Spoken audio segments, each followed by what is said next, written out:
Welcome to the EADV podcast. In today's episode, Dr. Sarah Walsh is joined by Dr. Ophelia Dadzie, consultant dermatologist and dermatopathologist who has extensive research experience in the field of dermatology, especially in relation to skin diversity. Her most recent work being the development of a new skin colour classification scale to describe the full spectrum of human skin colour.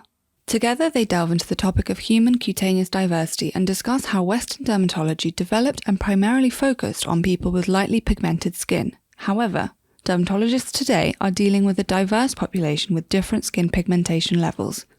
They emphasize the need to rethink the language used in dermatology to better serve the diverse population they treat. But before we get into it, get ready to experience cutting-edge science and innovation in dermatology and venereology at the upcoming EADV Congress in Berlin, Germany, 11th to 14th of October 2023. The EADV Congress is one of the largest and prestigious international gatherings dedicated to dermatology and venereology, providing a platform for the brightest minds in research, clinicians, and top industry professionals to come together and share knowledge, make connections, and foster scientific collaboration. The diverse interactive program covering the full AZ of hot topics also includes innovative hands-on workshops, subspecialty sessions, and industry sessions. The exhibition hall will provide opportunities for attendees to explore the latest technologies, treatments, and products in the field to date. The wait is over. Tickets to attend the Congress in Berlin are on sale now. Be sure to check eadvcongress2023.org to learn how to participate and for more information about the event. Did you know that GADV clinical practice has an open call for papers on skin diversity? With a patient-focused approach, EADV's open access journal aims to address the underrepresentation of skin of color in dermatology practice and research. We welcome a wide range of submissions for this special issue, including original and review articles, case reports, and more. Submit your proposal to gaacp@eadv.org by the 31st of July. Final manuscript submissions are due by the 30th of November 2023.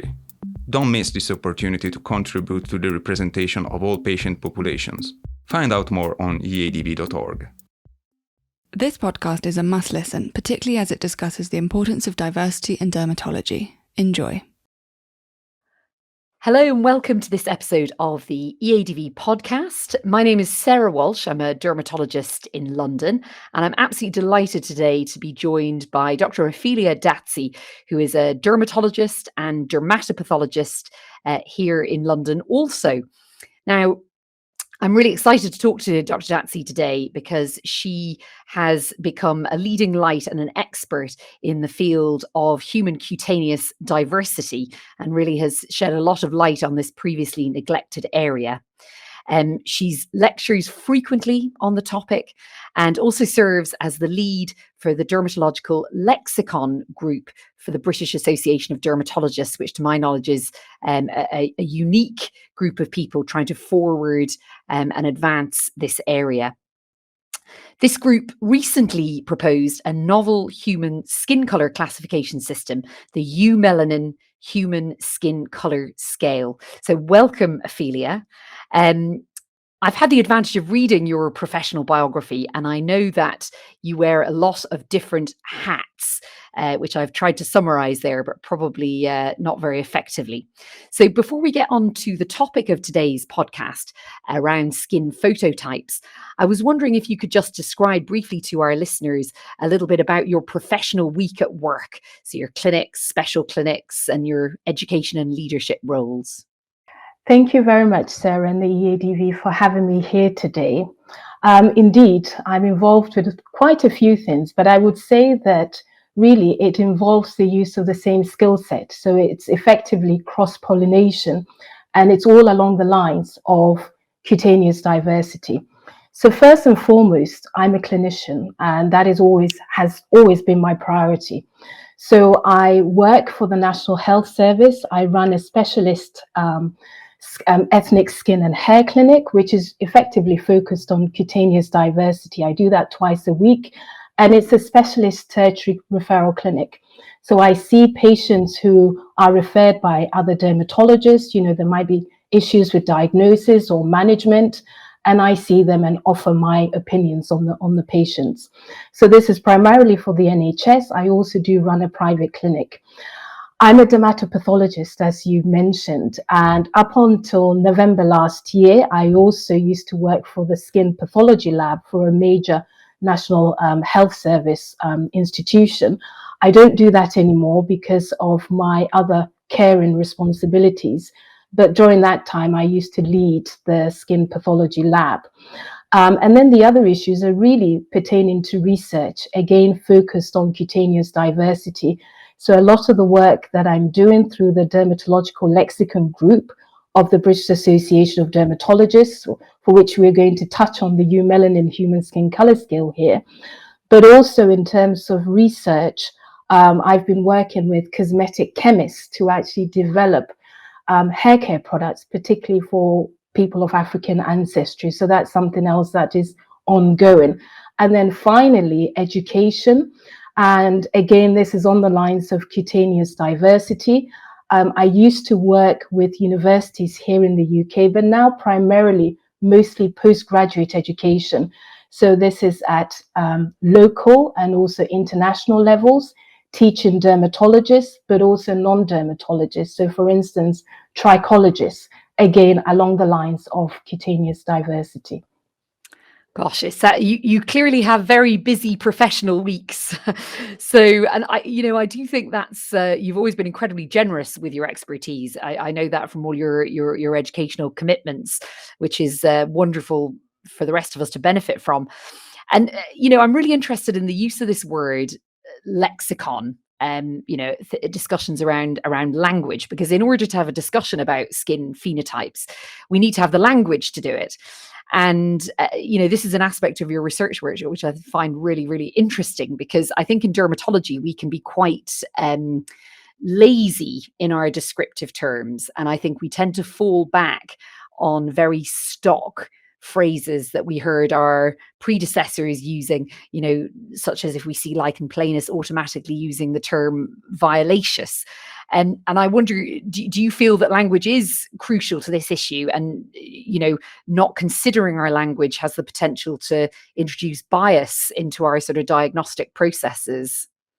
That is a very important point you've made. And I think, yes, we tend to be lazy, but also just not thinking through properly the language that we use in our clinical practice. And, I'm not blaming dermatologists now, because a lot of this is historical. We look at how Western dermatology developed from the 18th century. It was primarily by dermatologists who were from Northern Europe with lightly pigmented skin.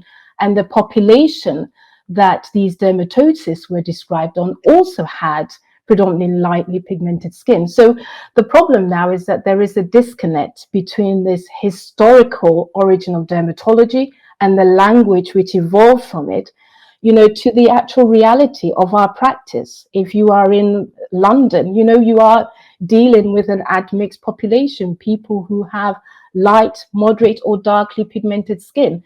So there comes a point where we as dermatologists need to rethink the language that we're using so that we can better serve the diversity of the population that we are treating. And yes, you mentioned terms such as violaceous, also things like erythema. It's integral to a lot of the way that we describe dermatosis, but this is not something that you are necessarily going to appreciate in darkly pigmented skin, where it can take on different appearances. So we need to start having this conversation and start looking at the language that we are using. And in fact, that's part of the work that Dermatological Lexicon Group we've done. We've started describing dermatosis in different skin tones so that we can actually start thinking about our language. But this is an ongoing work. Mm-hmm. It's interesting that you should reference the term erythema, actually, because I'm one of the section editors for the forthcoming edition of Rook, and an effort has been made. The Rook textbook of dermatology, for our listeners, is the kind of major British reference text for dermatology, and we have expunged the term erythema from throughout the book and replaced it with red where appropriate. So little small steps are being made. But you recently wrote a paper in the BJD describing the eumelanin human skin color scale, and I really loved the description in your introduction to this paper of our existing nomenclature being limited, imprecise, arbitrary, and impractical. And it struck me these terms are, really just not consistent with the scientific process. And so you use that as your starting point to set about proposing a more objective way of classifying the color of skin using the prototype of the EHSC scale. And I wonder if you could describe to our listeners a little bit about the methodology behind developing the scale, and maybe a little bit of an explanation as to what the melanin index is, because this whole scale rests on the concept of the melanin index, doesn't it? Yes, indeed. So the eumelanin human skin color scale is a scale that the members of the dermatological lexicon group we've proposed as a way of describing the diversity of human constitutive skin color in an objective manner.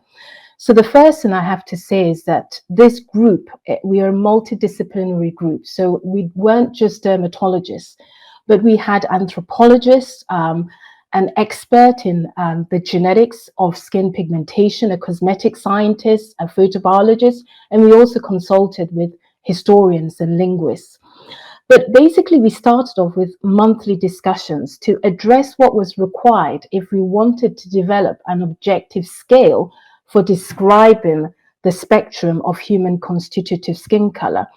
And, one of the major discussions we had was trying to understand the cellular basis and the genetics of human skin pigmentation, and also the methodology, the in vivo methods to evaluate human skin pigmentation. And we came to the conclusion, based on research evidence, that in terms of human skin pigmentation, the dominant human chromophore is melanin, or specifically eumelanin. And we used an objective measure called melanin index. So to explain melanin index, we need to step back to physics and what happens when you have light of a predetermined wavelength shining on an object. So skin is an object. We have a chromophore there, which we said is eumelanin. So if you shine light of a predetermined wavelength onto the skin, depending on the amount of the eumelanin you have, some of it will be absorbed, some of it will be reflected. And the amount of light reflected is measured by an instrument called a skin reflectance instrument. And you can actually use that to determine a melanin index. It kind of gives you an insight as to how much melanin, or specifically eumelanin, you have in the skin. So what we then did was actually to look through the literature and do a systematic review of melanin index measured by skin reflectance instruments on various indigenous human populations. So we had a maximum versus a minimum. So someone who has albinism is 0. And the maximum we found was 120, and it was a specific ethnic group from Africa. And then basically what we did was then divide it into quantiles. And therefore, we came up with the term eumelanin as the central descriptive term, because eumelanin is the dominant human chromophore.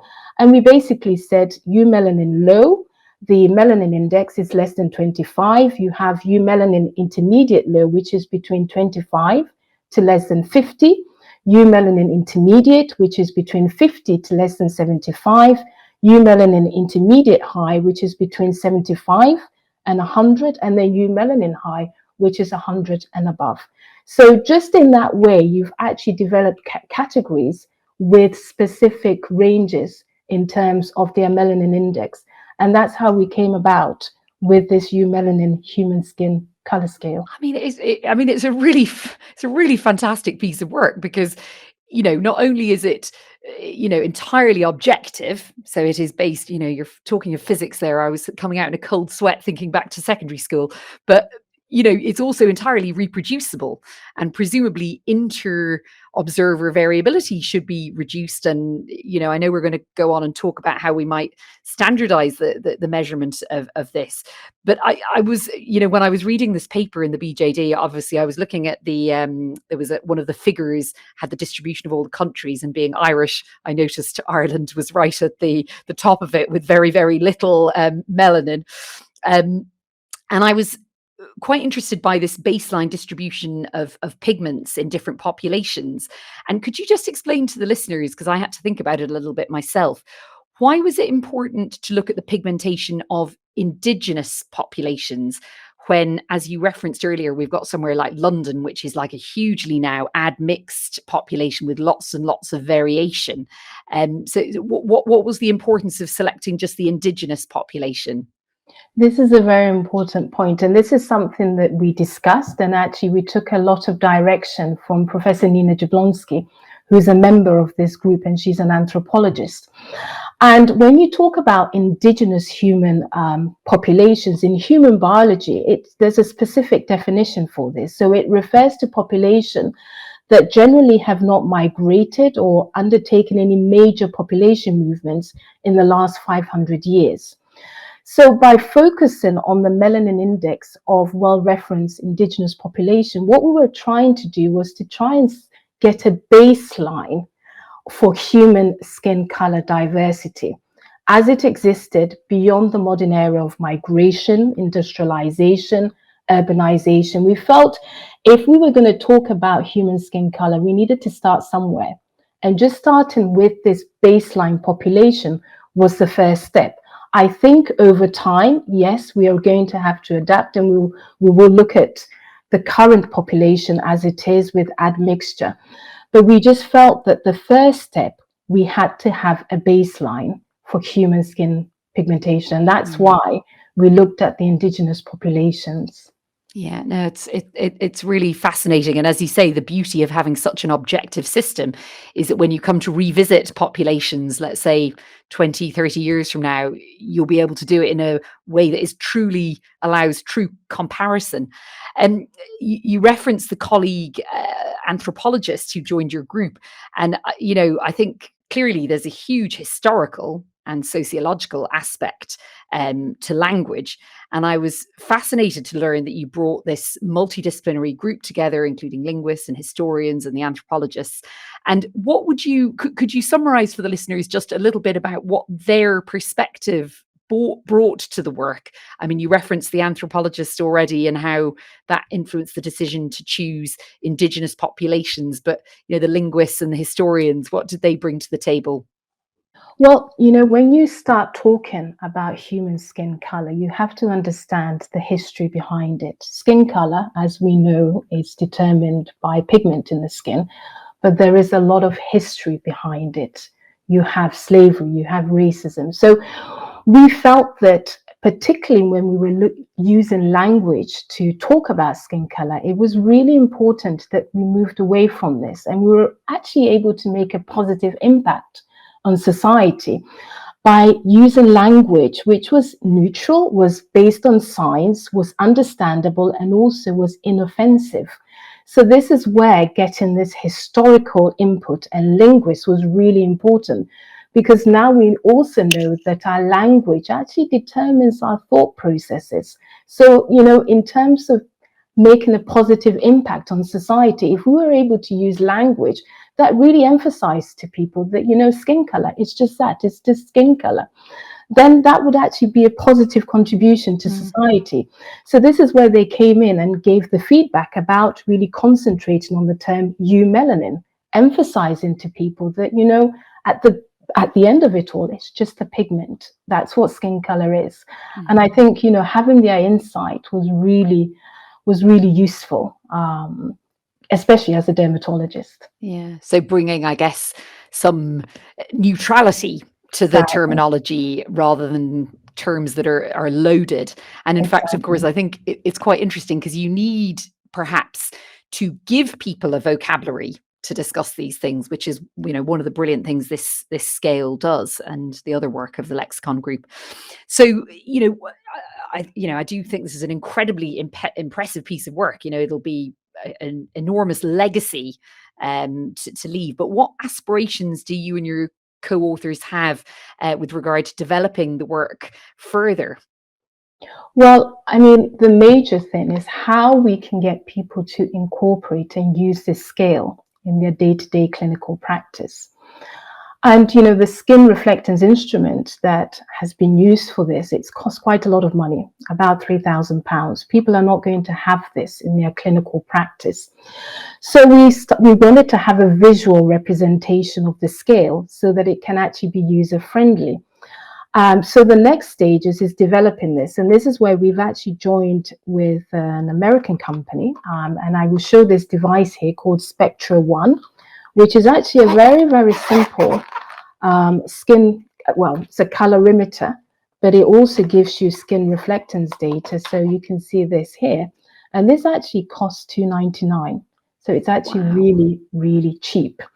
And what you can do is actually simply put it on the skin, and immediately there's an app. You would actually get a reading for skin reflectance data. But what we're trying to do is to partner with Variable Ink to actually develop a research protocol whereby we're actually going to collect data on quite a wide population of people with different skin colors.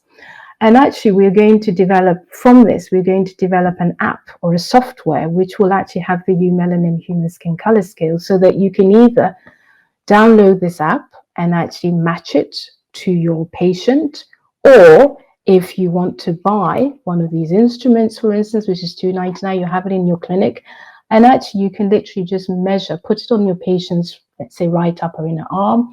You get your data, and it will actually tell you what the eumelanin human skin color scale is. It will match the color for you. And, having this, I think, will be a game changer when it comes to assessing how individuals respond to UV, for instance. You are now thinking about giving more nuanced sun protection messages. I just think it opens up huge avenues. So this is the work that we're doing now, developing the protocol, and then hopefully engaging other researchers, etc., to come on board. And once we collect the data, we should be able to develop this software. Yeah, because I mean, as you say, the potential is enormous, because the existing methods of classification, like the Fitzpatrick, don't allow for that nuance to be applied. So yeah, well, all the very best, and thank you for sharing that new development with us. And I wonder if I could just make a slight change of tack here. And you referenced at the beginning that your specialist clinic deals both with diseases of skin and of hair. And this piqued my interest because I recently finished reading a book by an Irish author, a girl who grew up in Dublin, called Twisted, which is the tangled history of Black hair culture. And in it, she describes beautifully the history of Afro-textured hair. And she applies, she views it through a personal lens of having grown up in Ireland, which at the time was, very ethnically poorly diverse. And I found the book fascinating, but it also made me painfully aware that in the area of diseases of Afro-textured hair, my own lexicon is probably not adequate, and my cultural appreciation was very definitely lacking. I'm sure it still is lacking, but less so than prior to reading the book. Do you think this is another area, a little bit like the skin, where we need more education? Definitely, definitely indeed. And it's the same with regard to our lexicon that we use. When we talk about Afro-textured hair, actually, this is a huge diversity of hair types. And there has actually been work on this. This was back in 2007, where hair forms was objectively measured, again, in different populations. And up to 8 different types of hair was determined. But if you look at people of African ancestry, it wasn't all just one type of hair. There's a spectrum, even from type 2 up onto type 8 hair. So there is that diversity there as well. The problem so far in terms of doing this objective measure is that it does involve a sort of research setting. So it's not something that can be easily done in the clinical setting, but it's certainly an area that needs to be addressed. And I will mention a name. There's a young lady called Tina Lasisi, who is actually a PhD student of Professor Nina Jablonski, and she's actually has been doing work on this exact same issue. about looking at the spectrum of morphology in different hair types. And again, it's a continuous spectrum. So yes, this is an area that needs work. Well, yeah, absolutely. And do you think we've recently in the UK had a relatively new dermatology curriculum developed? And I know that the EADV is hoping to develop more educational resources on these topics. Do you think our curriculum has developed sufficiently to address these needs, or do you think there's more work needs to be done? I think there's more work needs to be done, but when I started getting involved in this area over about 15 years ago, it was a very different scenario then.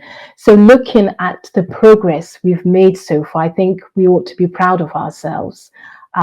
But there's still more work to be done. So when you look at the area of so-called Afro-textured hair, we have conditions such as central centrifugal cicatricial alopecia, where still, from the clinical setting, we are using anecdotal treatments. There's been no clinical trials in terms of how you manage this condition.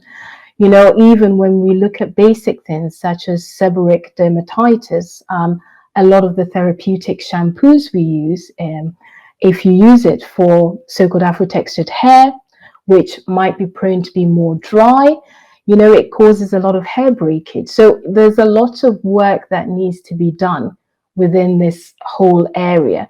But I think, we are taking the right steps, and hopefully we can further this. What if you had to pick, say, one or two sort of top priorities for research gaps in the hair research domain, what do you think? I guess CCCA you've mentioned, would that be sort of near the top? Any specific aspect of that you feel we have a big research gap? Yes, so CCCA really right at the top. We've done some preliminary work on the genetics of CCCA, but I would like to see more genetic work done. But instead of using broad terminologies such as Afro-textured hair or people of African ancestry, using objective criteria for hair morphology and linking that with genetic work on CCCA. And as I said to you, again, treatments for CCCA, bringing in more objectivity in terms of actual clinical trials, and that needs to be done. And then just in terms of our daily practice, in terms of sort of medicated therapeutic shampoos, that will actually can be used by people with different hair types. And actually for myself, that's part of the work I've been doing with the cosmetic chemist, actually developing a therapeutic shampoo that will actually treat the scalp in terms of seborrheic dermatitis, but actually also has been formulated more for Afro-textured hair, so it conditions the hair shaft. So those are the sort of areas that I personally would be interested in terms of the hair. And I guess one final thing is education, reaching out towards communities in terms of hair care practices. There's a lot of messages that still needs to get out there in terms of braids, particularly using braids and chemically relaxed hair and the risk for traction alopecia. So looking at preventative work as well, that through education. And as you say, presumably we need to engage other groups in that, things like hairdressers and, public health education, which, so from our discussion, I suppose we've achieved a lot, but still a lot to do. And Ophelia, can I just say thank you so much for joining me today and for giving us such thoughtful, reflected upon answers to all these questions. I know that there are many others in the dermatology community who join me in having huge admiration for what you have achieved. And I think this eumelanin human skin color scale is going to be an absolute game changer when it comes to how we describe skin in the future. So thank you so much, Dr. Dadzie. And I will leave a list of the resources that we've referred to next to this podcast so they can be accessed by listeners. And we hope you'll join us for the next EADV podcast. Thank you very much. Thank you. Thank you for having me. Before you go, a quick favour. If you are a regular listener to our podcast, we would love to hear from you. Your feedback will help us improve the show and develop episodes that you are interested in hearing. To participate in the short survey, simply follow the link in the show notes of this episode. Thank you for your support, it means a lot. We look forward to hearing from you. Until the next episode, take care of your skin.